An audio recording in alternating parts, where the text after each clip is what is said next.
Good evening. ঘড়ির কাঁটা 5:45 ঘরে। আজকে হচ্ছে মায়ের প্রতিমা নিরঞ্জনের দিন। ভাগ্যচক্রে এবছর আমি আর বরণ করতে পারছি না। কেন পারছি না সেটা বুঝে নিও, ডিটেলসে আর নাই বা গেলাম। খুব কষ্ট লাগছে জানো তো মনের দিক দিয়ে। মানে প্রত্যেক বছর সেজে গুজে একদম নতুন বইয়ের মতন সেজে গুজে একেবারে শাড়ি পরে মাকে বরণ করতে যাই, তো এবছর এখনও ঘরেই বসে আছি। আর এত খারাপ লাগছে না, তোমাদের বলে বোঝাতে পারবো না কি যে খারাপ লাগছে। তো যাই হোক, ওখানে অ্যানাউন্স করছে, এখানে শোনা যাচ্ছে সবাইকে মানে ডাকছে মাকে বরণ করার জন্য। ওই অ্যানাউন্সটা শুনে না আরও যেন বুকের ভেতরটা দুমড়ে মুচড়ে যাচ্ছে যে আমি পারবো না এবছরে, তোমাকে ছুতেও পারবো না মা। তো যাই হোক, কি আর করা যাবে। আজকে প্রাইজও আছে, জানি না কখন কি দেবে না দেবে। আর শেষের দিকে যাব। আর বর গেছে ভোর 4:30টার সময় কাজে, ঠিক আছে। ও আসবে, কখন আসবে তার কোনো ঠিক নেই। ও গেছে অনেক দূরে কাজে, ওই জন্য মানে শিউরি ছাড়িয়ে কাজে গেছে। কখন আসবে, কি করে যাবে, এতক্ষণ গাড়ি চালিয়ে এসে আবার কি করে যাবে সেটাও জানি না। সবটাই হচ্ছে মানে উপরওয়ালার হাতে ছেড়ে দিয়েছি। তারপরে মায়ের কাছে গয়নাগাটি পরানো আছে, সেগুলোও আমি খুলতে দিতে পারবো না। একজনকে বলা আছে যে খুলে রাখতে, এবার দেখা যাক কি হয় না।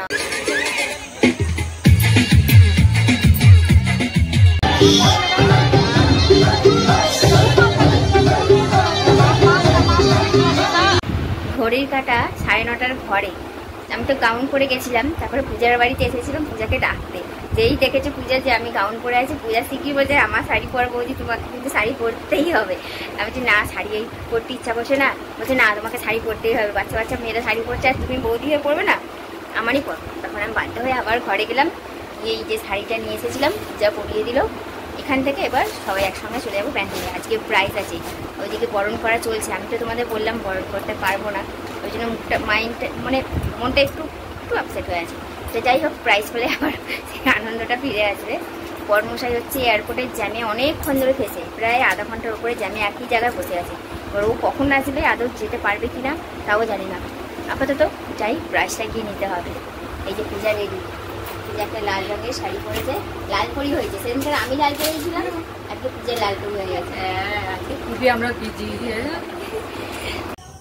লাল পরি আসছে, লাল পরি।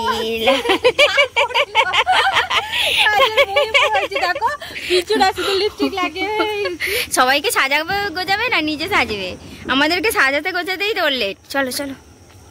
সিংবালে কি পেয়েছে ফার্স্ট প্রাইজ দেখি শিবম। বাহ, আর ওইটা দেখি ব্যাট। বাহ, ও এটা পেন্সিল বক্স। বাহ, এটা হচ্ছে পাসিং বলে হচ্ছে ফার্স্ট হয়েছিল আমাদের শিবম। খুশি তো? হ্যাপি হ্যাপি বলো। হ্যাঁ,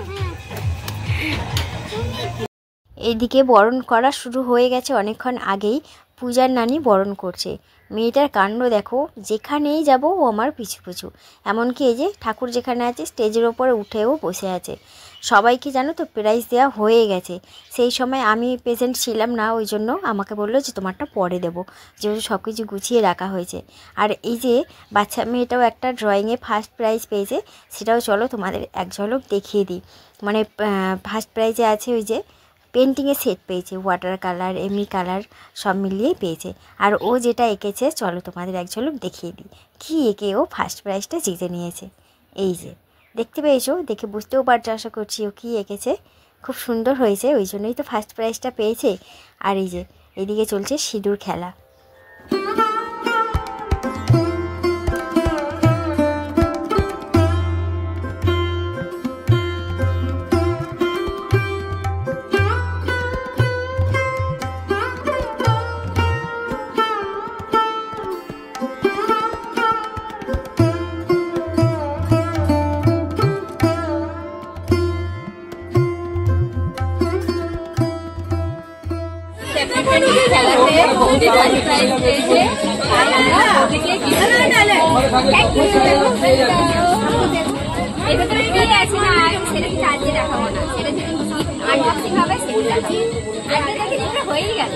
এদের গেম খেলানো হয়েছিল, তার জন্য দেখো পূজারা গিফট প্রাইজ নিয়ে এসেছে, এক গামলা প্রাইজ আছে।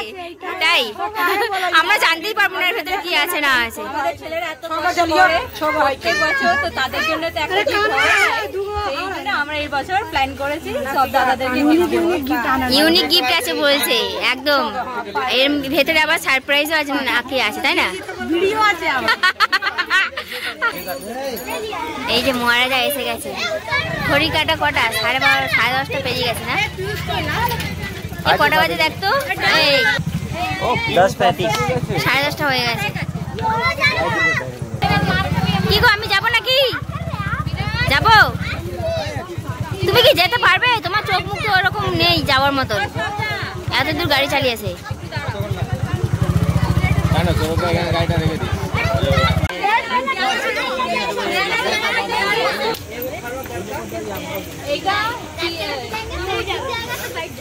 মিউজিক্যাল চেয়ারের গিফট আছে, ফার্স্ট সেকেন্ড থার্ড।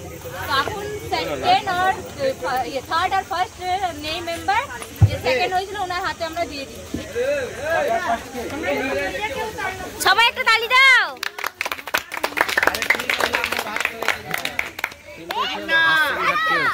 তিনজনের হাই বাবা, দেখো আমার গায়ে উঠে পড়েছে মাম্পু। এইটা হয়েছিল বেলুনের খেলাটা, যার মধ্যে জিতেছিল সানি, দিশু, বিট্টু আর রোহিত। তো এর মধ্যে কেউ ফার্স্ট সেকেন্ড নেই, সবাই ফাটিয়েছে, যারা যারা ফাটিয়েছে তারা পাচ্ছে।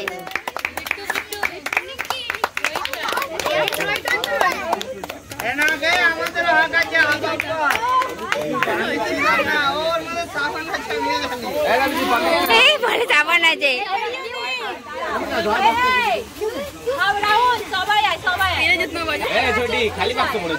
নতুন গেম করেছিলাম স্টার্ট, তার মধ্যে সবচেয়ে প্রথমে সরকার এসেছিল আমাদের খেলতে, উনি বালিকা পাকড়া হয়েছিল। বলতে গেলে তুমি ফার্স্টে বেলুনটা ফাটিয়ে দিয়েছিল, কিন্তু সবাই বললো চিটিং চিটিং, তাও উনি নেক্সট টাইম চেষ্টা করেছে, তাই জন্য আমরা এই গিফটটা দিচ্ছি। ও বাবা, হাততালি হাততালি।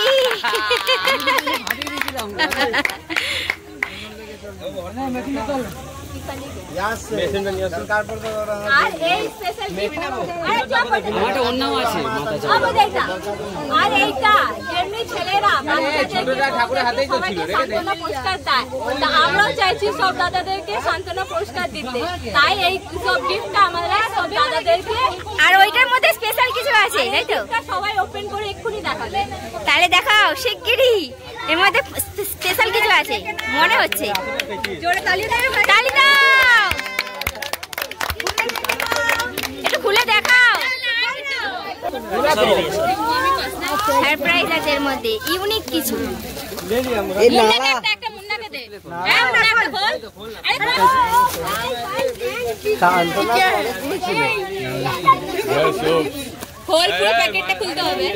খুলে দেখাও, দেখাও, রিঅ্যাকশন দিলে কি হবে? খোলো পুরো প্যাকেটটা, খোলো।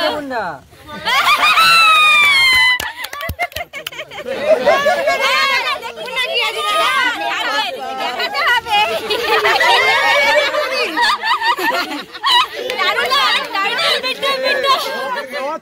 গিফট আছে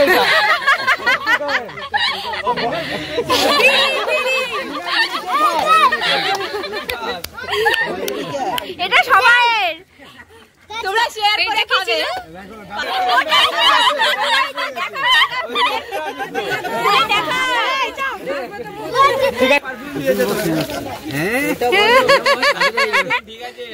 নিয়ে যাও তাই টিফিন বক্স। বাহ, সব মনের মতন জিনিস পেয়েছে বাম্পু। হাততালি দাও, হাততালি দাও।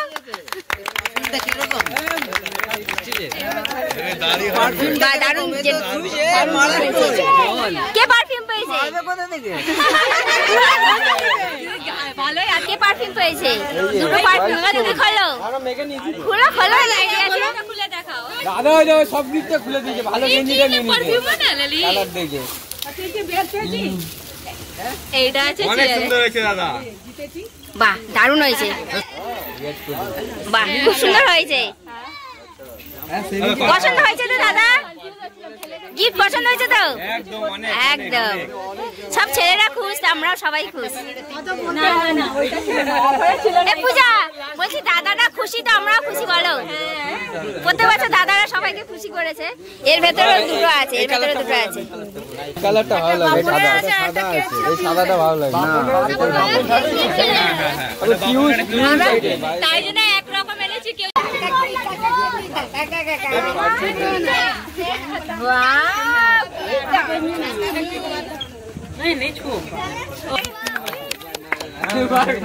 দারুণ জিনিস, খুব সুন্দর হয়েছে, খুব সুন্দর হয়েছে, হেভি হয়েছে, ভালো হয়েছে। এখন গ্রুপ ফটো হবে ছেলেদের সব, যে কটা মেম্বার আছে সবার। বসো বসো বসো।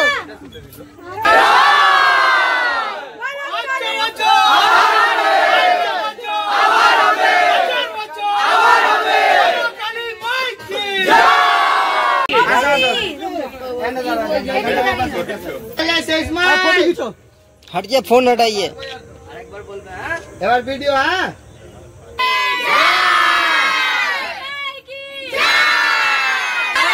তো বন্ধুরা তোমরা দেখলেই কাউকেই কিন্তু নিরাশ করা হয়নি, সবাইকে সান্ত্বনা প্রাইজ হিসাবেও যা দেওয়া হয়েছে সবাই হেভি খুশি, হেভি আনন্দ।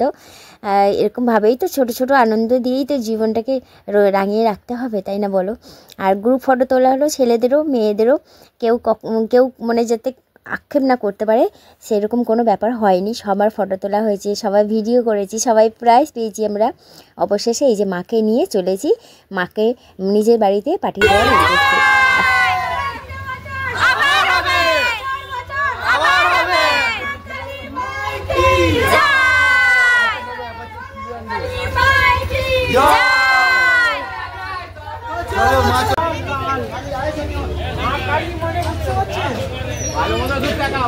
বুঝতে পারছি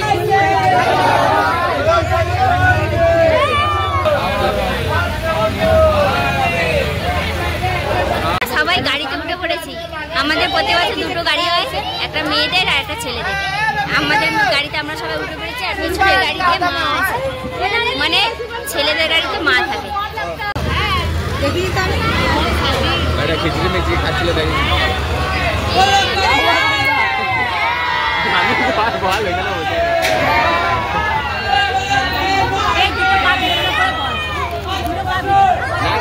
এই যে এই কটা দিন এত হই হুল্লোড়, এত আনন্দ, আজ তার সমাপ্তি। এখনও পর্যন্ত আনন্দ করছি, তারপরেও মনের ভেতরে কোনো একটা জায়গায় যেন সে একটা খারাপ লাগা কাজ করছে যে মা চলে যাচ্ছে, আবারও একটা বছরের অপেক্ষায় থাকতে হবে। আমার বর কিন্তু আর ঘরে যায়নি, ওইখানেরই আশেপাশে একজনের বাড়িতে হেলমেট আর ব্যাগ রেখে দিয়ে একদম গাড়িতে উঠে পড়েছে। এখন রাত কিন্তু অনেকটাই হয়েছে, তাও দেখতেই পাচ্ছ আমাদের আনন্দ কিন্তু এক ফোঁটাও কম হচ্ছে না। আমরা একদম গলা ফাটিয়ে ফাটিয়ে ছিটিয়েছিলাম। এখানে গিয়ে বুড়ো দাদুকে বসিয়ে দিয়ে চলে গেছে গঙ্গার পাড়ে।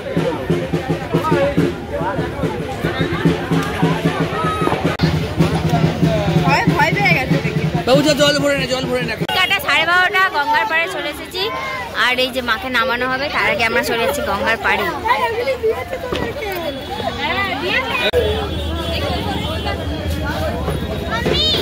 আমাদের মা আসছে।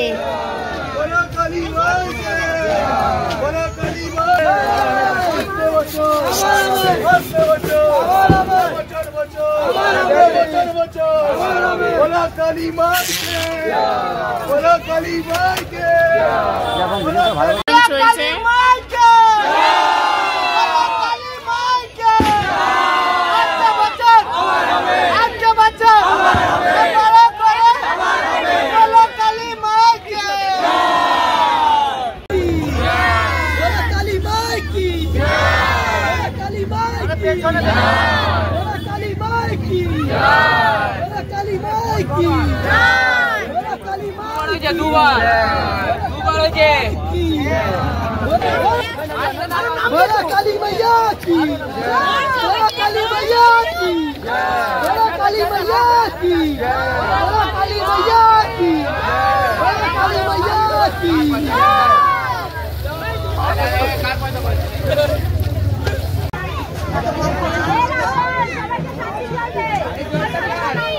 না ভিডিওটা এখানেই শেষ নয়, ভিডিওর আসল চমক তো এখনও বাকি আছে। প্রতিমা নিরঞ্জনের পর আমরা বাড়ি কিছুতেই ফিরছিলাম না, একটার পর একটা বাধা বিপত্তি পড়েই চলেছিল। আর সেখানেই হচ্ছে টুইস্ট। সেই সব জানতে হলে আগামীকালের ব্লগটা অবশ্যই দেখতে হবে। তো বন্ধুরা, আজকের মতন তাহলে এখানে শেষ করলাম। আর যাওয়ার আগে কিছু মধুর স্মৃতি ছবির মাধ্যমে রেখে দিয়ে গেলাম। আজকের মতন তাহলে টাটা, আগামীকাল নেক্সট পার্টের সঙ্গে দেখা হচ্ছে তাহলে।